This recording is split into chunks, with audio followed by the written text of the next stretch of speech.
जी हाँ, हम आपको बताते चले कि गोरखपुर जर्नलिस्ट्स प्रेस क्लब में बनारस के रहने वाले पीड़ित ने प्रेस वार्ता के दौरान चौरी चौरा के पूर्व ब्लॉक प्रमुख ईश्वर चंद जायसवाल के ऊपर अपनी पत्नी के साथ छेड़खानी व अभद्रता करने और मुकदमा दर्ज होने के बाद भी कैंट पुलिस पर कार्यवाही नहीं करने का आरोप लगाया है। उन्होंने कहा कि मुकदमा दर्ज करने के बाद भी पुलिस कोई कार्रवाई नहीं कर रही है। कार्रवाई के नाम पर बनारस से बुलाकर पुलिस हमको लगातार बुलाकर बैठाए रख रही है और हम लोगों का बयान नहीं ले रही हैं। हम लोग जब भी कैंट थाना में पहुंचते हैं तो वहां के एसएचओ हमको देखकर बाहर निकाल देते हैं। पीड़ित ने बताया कि मुकदमा दर्ज होने के बाद भी कार्रवाई क्यों नहीं हो रही है। इससे साफ लगता है कि उनकी राजनीति पहुंच और धन बल के प्रभाव के कारण पुलिस कार्रवाई नहीं कर रही है। हम मांग करते हैं कि मुकदमा दर्ज होने के बाद पुलिस जिस तरीके से त्वरित कार्रवाई करती है उसी तरीके से हमारे मामले में भी कार्रवाई हो, जिससे हमें न्याय मिल सके। सर, आज प्रेस वार्ता करने का क्या उद्देश्य है?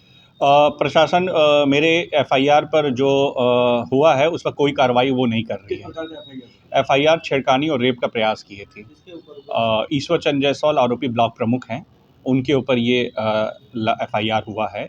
और प्रशासन इसमें कोई भी मेरी सहयोग नहीं कर रही है, क्योंकि प्रशासन के ऊपर हमें लगता है कि कोई ना कोई ऐसा पॉलिटिकली कोई ऐसा या मतलब दबाव है जो इसको मैनेज करने पर लगी हुई है। क्योंकि मुझे थाने पर ही पता चल गया था, क्योंकि मुझे पीड़िता और मुझे 7 दिन ऐसे ही बैठाया गया था और एफआईआर में भी कई बार मुझे वो दौड़ाए थे थानेदार वालों ने।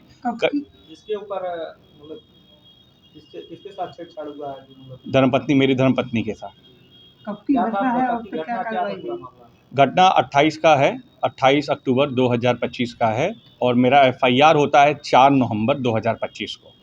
और उसके बाद आज 14 नवंबर को मेरा 161-64 का बयान होता है। उस बीच में अभी तक कोई भी आरोपी के ऊपर कार्रवाई नहीं होती है। आरोपी एकदम भयभीत होकर वो घूम रहा है और मैनेज करने पर लगा हुआ है। इसकी जानकारी आपको कब हुई थी? घटना की जी। घटना की जानकारी भी है जब 28 को घटना हुआ है। 29 की परीक्षा ये लोग वापस बनारस आए हैं, तो 29 की रात को 8:30 बजे हुई है। मतलब वाइफ के साथ जो छेड़छाड़ का बता रहे हैं वो घटना कब की है? 28 अक्टूबर 2025 को जब घटना की पूरी जानकारी होती है, जब ये लोग 29 तारीख को बनारस आते हैं, तब इस घटना को पूरा वो वाकया में मेरे परिवार में बैठ के बताते हैं। फोनिक बातचीत नहीं है? फ़ोन की बातचीत नहीं थी, क्योंकि आरोपी लगातार उनको धमकी दे रहा था। 28 से 29 के बीच के जब ये घटना घटी है, मेरे वाइफ़ का लगातार फ़ोन बंद जा रहा था। जब ये लोग यहाँ पर आ गए हैं बनारस ज़िला में, तब ये चीज़ बताए हैं, तो मैं भी देख के दंग रह गया। नहीं, एक वाइफ जो बता रहे हैं आपकी आपकी वाइफ के साथ छेड़छाड़ कम करना और वो क्या नाम है कार्रवाई होती है और वो आपको 24 घंटे बाद बताती है। भैया 24 घंटे बाद बताए थे। पहले तो वो लोग बच्चे लोग डरे हुए थे, भयभीत थे। पहली चीज़ इस घटना का तो कोई सब जानकारी नहीं था कि ऐसे हुआ क्या। पहले तो सबको भरोसा नहीं हो रहा था कि ऐसा भी हो सकता है, इतना मतलब 70 साल का नाना ऐसा कर सकता है। तो जब ये चीज़ तो डरे हुए थे। जब भैया पिस्तल तो दिखाई गई थी मेरे तीनों बच्चों को। वो तो सही है, वो तो आप बता रहे हैं हाँ, पिस्टल दिखा के हाँ, ये हाँ, सारी हाँ, कार्रवाई हाँ, की गई। हाँ। ठीक है ना? जैसे जिनके ऊपर आप आरोप लगा रहे हैं उनके ऊपर प्रॉपर्टी का उनके भाई को लेकर विवाद भैया चल उनके रहा पर है। ऐसे आप जो बता रहे हैं, मैं आप भाई का बता रहे हैं, मुझे उनके भाई, उनके परिवार, उनके कोई भी खानदान से मेरा लेना देना कोई नहीं है। 25 साल से हो गया है मेरा कोई गोरखपुर में इससे आना पहले भी जाना। आपके द्वारा प्रेस वार्ता की हाँ, गई थी, उनके भाई भी वहाँ मौजूद थे। मेरे नहीं, आपको हम ये बताना चाहते हैं, उनको किसी तरह से पता चला है कि गोरखपुर में मैं प्रेस कॉन्फ्रेंस कर रहा हूँ, वो लोग आए हैं, मगर उनका मेरा कोई उनसे सहयोग नहीं रहा है। ना ही मेरे को कोई उन्होंने सपोर्ट किया है, ना ही मेरे उनके कोई प्रॉपर्टी से लेना देना है, ना ही उनके प्रॉपर्टी ना मुझे कोई मिल जाएगा, ऐसा कुछ नहीं है। आपका परिवार पूरे 24 घंटे दबाव में था, उनके जो डराने धमकाने का असर हाँ, 24 घंटे था। हाँ, हाँ। है? तो जब तक वो आपके वहाँ पहुँच नहीं गई तब तक कोई आपसे तब तक वो लोग डेयरी समेत जब वहाँ पहुँची हैं, तब ये घटना को वो लोग बताएं, तब हम लोग सहमे कि ऐसा ये हुआ। डराया धमकाया किसको किया था? मेरी अब धर्मपत्नी। आपको डर नहीं लगता है गोरखपुर? भैया जब देखिए, पहले तो समाज का पहले चीज़ हम ये बताना चाहते हैं कि पहले एक समाज का डर था कि महिला के ऊपर कोई भी आचरण इस टाइप लग जाता है तो एक महिला का उठना बैठना सामाजिक में कोई गलत नज़रिया था। बट मैं जब टूट चुका था कि भैया नहीं, कि मेरे मतलब किसी महिला के साथ अगर ये चीज़ होगा उसको सपोर्ट करना है, क्योंकि मेरी धर्मपत्नी है कि रहना तो मुझे ज़िंदगी मुझसे, तो मैं सपोर्ट आज नहीं किया तो मेरे ऊपर भी कई दाग लगे। तो मैं सोचा कि ना कुछ भी हो जाए, ये घटना हुई है क्योंकि सारी चीज़ सबूत साथ साथ है, तो मैंने कहा ठीक है मैं लाऊंगा। मैं गोरखपुर आया हूँ, मैंने कई उच्च अधिकारी को एप्लीकेशन देख के बताया हूँ कि इस पर कार्रवाई करिए, और कार्रवाई करने के बाद जब एफआईआर हुआ, एफआईआर के बाद भी उस पर कोई कार्रवाई नहीं हो रही है। अब आप क्या चाहते हैं? मुझे न्याय चाहिए। आपकी पत्नी से ईश्वर चंद से संपर्क कैसे? एक शादी समारोह में, अच्छा, शादी समारोह में वो आए थे, वहाँ से उनका मेरा परिचय हुआ। आपका? हाँ, मेरा मतलब मेरा इन द सेंस ऑफ कहेंगे तो 25 साल पहले मैं, मेरे नाना का घर है, उसी समय हुआ था। 25 साल एक शादी समारोह में आए थे, वहाँ पर फिर से मिले दोबारा, मतलब पारिवारिक लोग मिले तो सम्मिलित हुआ, एक चेयर पर बातचीत हुआ। उन्होंने अपने डीएलएड जेपी महाजन डिग्री महिला डिग्री कॉलेज का ऑफ़र बताया, तो वही उसी शादी ये सारी में बातें जब हो रही थी तो आप थे? उस शादी विवाह में सब जब हो रहे थे, हाँ, क्योंकि अनफॉर्चुनेटली हम लोग एक ही टेबल पर खाना खा रहे थे, थोड़ा दूर है मेरी वाइफ है, तो उन्होंने अपना डिस्कस किया जेपी महाजन महिला डिग्री कॉलेज का डीएलएड का बताया उन्होंने। जैसे कि अभी आप बता रहे थे कि इससे पहले हमारी कोई एडमिशन उनसे- एग्जाम के थ्रू हुआ था कि मतलब ऐसे डायरेक्ट हुआ था? नहीं, उनके माध्यम हुआ, सब वो कर पाए।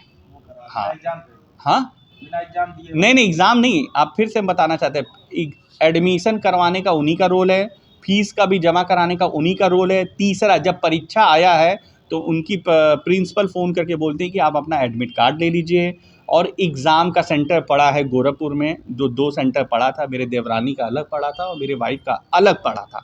तो वो सेंटर में एग्ज़ाम देने के लिए वो लोग बनारस से वाराणसी से गोरखपुर आए थे। बाकी होटल के बारे में बता रहे थे कि होटल कहीं और लिए थे, फिर बाकी हाँ, होटल भैया मेरा जो होटल मैंने खुद अपने से, जो मेरे भाई ने तारामंडल पे लिया था, उसके बाद उन्होंने होटल चेंज करवा के होटल क्लार्क में लिया। किसके नाम पे होटल लिए? अच्छा, छेड़खानी आपकी पत्नी के साथ हुआ है मेरी कि आपकी धर्मपत्नी देवरानी? नहीं, मेरे धर्मपत्नी के साथ हुआ है।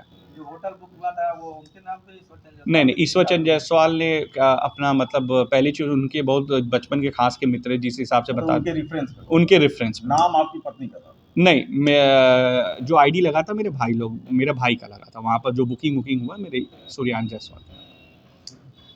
बियर की भी कुछ बात आई क्या? सामान भैया बियर की बात, हाँ, बियर की ईश्वर जायसवाल जैसे पहले से मतलब ड्रिंक करते थे। ड्रिंक करने के बाद वो 27 को भी ड्रिंक किए हुए हैं, 28 का भी ये अभी मामला जो हुआ है, ड्रिंक का बात उठा हुआ था, वो उनके डिमांड पर ही सारा हुआ है। जब पिछली बार आपने प्रेस वार्ता में बताया कि हम लोग चले गए रेस्टोरेंट में। मैंने क्या बताया भैया? रेस्टोरेंट? हाँ, रेस्टोरेंट में चले गए और वो अकेली थी। उनका कहना है कि वो बियर बार में गए थे लोग। कौन भैया? उनके पे अभी एक आपके एक प्रेस माध्यम से कुछ और चीज़ पता चल रही है, आपके कहना है कि बियर बार है। भैया आपके फुटेज रिकॉर्ड है, बियर बार देख लीजिए, अगर है तो साक्षात लाइए। ऐसा कुछ नहीं है, बियर लाने के लिए उन्होंने डायरेक्शन दिया। भैया एक बात बताइए, मेरा भाई गोरखपुर से 25 साल से यहाँ आया नहीं है, मुझे डायरेक्शन कहाँ पता चलेगा कहाँ बियर मिलेगा? मुझे कोई इसकी जानकारी नहीं थी, ना ही मुझे कोई होटल क्लार्क से मेरा संबंध है। आज के ज़माने में होटल क्लार्क की कीमत का रूम है 5500 रुपये है, 2500 रुपये से मैनेज किया गया। अच्छा, आपके भाई ही बियर ले गए थे? भाई के बियर मंगवाया गया कौन था, मंगवाया था? ईश्वर चंद जायसवाल जी ने। बाहर उनका काम जैसे कोई फुटेज बता रहे हैं जो बाहर निकलते हुए पैर छूते हुए। हाँ, बाहर ये चीज़ हम, हाँ, ये चीज़ आपको बता दे रहे हैं, ये चीज़ हाँ वायरल जो हो रहा है। मेरी देवरानी नहीं छोड़ी, इनका कहना था कि मेरी देवरानी नहीं गई है, फुटेज में आप देख सकते हैं। ये चीज़ पूरा प्लानिंग करके बताया था, एज यूजुअली जैसे 27 तारीख को तुम हमसे मिले हो, जैसे पैर छुए हो, प्रोग्राम किए हो, सब कुछ हंसी मजाक, इसी तरह नीचे तुम जाके मुझे वो करोगे, रिसीव, मतलब वो छोड़ोगे, गाड़ी में बैठाओगे। अच्छा, आपके भाई की उम्र कितनी होगी? मेरे भाई की उम्र है 29 साल। 19 साल है। हाँ, आप 3 लोग थे, वो 70 साल का आदमी आपको इतना हरासमेंट करता है, आप उसका विरोध नहीं करते? मैं आपको यही चीज़ बताना चाहता हूँ कि भैया देखिए, ये चीज़ से कभी हमारा पारिवारिक का कोई ऐसा लड़ाई उड़ाई का संबंध नहीं है, ना ही मेरे परिवार के। बात लड़ाई की नहीं, नहीं, डरे समय थे जो कि आप ब्लेम लगाए हैं वो बहुत बड़ी बात है। नहीं, बहुत एक बड़ी असहाय आदमी इस चीज़ को बर्दाश्त नहीं, तो हम आपको ये बताए चाहे, एक असहाय महिला भी ये बर्दाश्त नहीं करेगी जो उसके ऊपर ये किया गया हुआ तब है। फिर उसका विरोध कैसे? नहीं, विरोध तो भैया एक बात बताइए, जिस महिला के साथ पहली बार ये घटना होगी, वो 24 घंटे तक आपको भी नहीं बता रही है। 24 घंटे के बाद वो कुछ नहीं बता रही थी, क्योंकि वो डेयरी समी हुई थी, परिवार की लज्जा की वजह से समी हुई थी। जब वो घर आई हैं तो मैंने जब पूछा है कि तुम्हारी गुमसुम का क्या राज है, ये बताओ, क्यों ऐसे बैठे, ये बताइए कि मेरी घटना ये। फिर मैंने 2 देवरानी और अपने भाई को बुलाया, क्या ये घटना सच है? भैया ये सच है, पूरी चीज़ ऐसे ऐसे बताए हैं, मुझे भी धमकाए थे, सब कुछ हमको जितने बार भी मिले हैं, बड़े बड़े पदाधिकारी से, राजनेताओं का फ़ोटो तक दिखाया है उन्होंने। तो मैंने कहा ठीक है, कोई बात नहीं है, इसका काम तो भैया इनका ऊपर एफआईआर तो हम करेंगे, हम डरेंगे समेंगे नहीं, चाहे जितने बड़े ब्लॉक प्रमुख हुए।